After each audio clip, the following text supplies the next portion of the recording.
Jožko, neutekaj. Jožko, teraz som tu priamo pri sebe. Môžeš mi to povedať? Jožko. No povedz mi. Počuli ste, Šón povedal, že je priamo pri sebe. Vy ste neskutočný, pán Šón. Vy to slovo takto perla. Vy ste tu sám pri sebe. No ja som zas presvedčený o tom, že ty, po tom, čo ti tá škrupina padla do hlavy...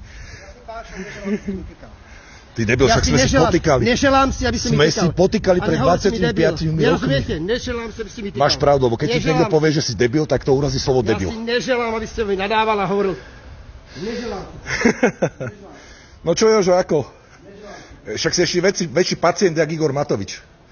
Vy ste nekradli a váš nať 3 milióny eur úplatok. Čo k tomu povieš? Jožo, 3 milióny eur úplatok nať.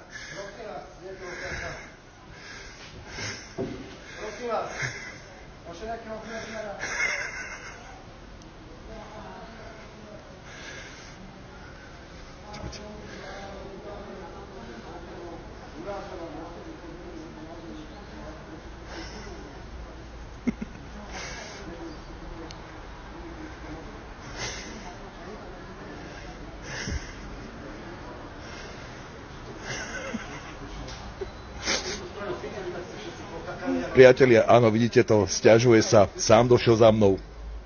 Hej, to zaujímavé. Pekný deň prajem.